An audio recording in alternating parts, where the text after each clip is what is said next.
আসসালামু আলাইকুম বন্ধুরা, সবাই কেমন আছো? আশা করি ভালো আছেন। আলহামদুলিল্লাহ, আমিও ভালো আছি। তো আজকে আরেকটা নতুন ভিডিও নিয়ে চলে আসলাম। তো আজকে আমার এই সেটের মুরগির বয়স হচ্ছে 12 দিন। তো 12 দিন, 0 থেকে 12 দিন পর্যন্ত যেহেতু আমরা 1 নম্বর দানা খাইয়েছি, তো এখন 12 দিন হয়ে গেল। তো 1 নম্বর দানা শেষ হয়ে গেছে। তো 2 নম্বর দানা আজকের থেকে আমরা দিব। তো 2 নম্বর দানা দিব যখন, তার জন্য আমরা এখন ইউজ করব লিভার টনিক। যখনই দানা চেঞ্জ হয় তখনই লিভার টনিকটা দিলে ভালো, পায়খানার প্রবলেম হবে না। যেহেতু এতদিন একদম ছোট দানাটা খেয়েছে, এখন যেহেতু দানাটা একটু বড় হবে, তো 2 নম্বর দানা যেহেতু চেঞ্জ হয়ে যাবে, তার জন্য আমরা লিভার টনিক ব্যবহার করব। আর ডোজটা হচ্ছে, আমার এখানে 2700 পাখি আছে। 2700 পাখির জন্য আমি 200 ml লিভার টনিক, এর সঙ্গে আমি জল মিশাবো। এই 2 থেকে 2.5 লিটার জলের মধ্যে লিভার টনিকটা মিশিয়ে আমি দানার সঙ্গে দিয়ে দেবো।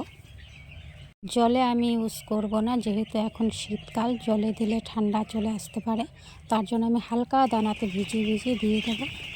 আমি 3 থেকে 5 দিন চালাবো। 3 দিনও চালাতে পারি, 5 দিনও চালাতে পারি। মুরগির উপর দেখবো, আগে মুরগির অবস্থা দেখে পায়খানা লক্ষ্য করব। এইগুলো দেখে যদি দেখি না 3 দিনই হবে, আমি এখন 3 দিন দেবো। আর যদি দেখি না আমাকে 5 দিন দিতে হয়, আমি 5 দিন দেবো। ওতে ভিনেগারটা যেহেতু আমি খাইয়েছি, আমার লিভার টনিকটা খাওয়াতে হবে।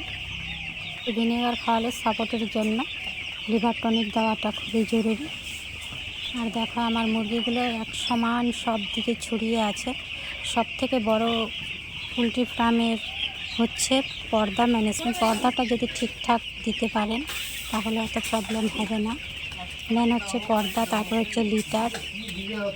আর প্রতিদিনই পরিষ্কার করতে হবে।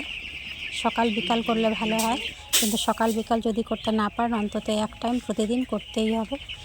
চেলে উপরেরটা ফেলে দেবেন, একদম পরিষ্কার ঝরঝরে করবেন। এটা যদি ঠিক রাখতে না পারেন তাহলে কিন্তু মুরগিতে কোস্টিং ঠিক থাকবে না।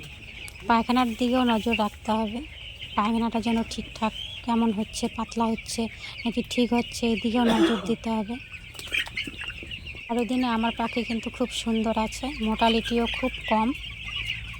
2700 মুরগিতে হাইস্ট 15 থেকে 16টা হয়েছে। আর এই হিটটা দেওয়াটাই এতটাই ভালো হয়েছে, একদম মুরগি সব দিকে ছড়িয়ে ছিটিয়ে ছিল, গাদাগাদি হয়নি। আর দেখো, পর্দা আমি উপরে যে সিলিং ছিল, সিলিং আমি খুলে দিয়েছি।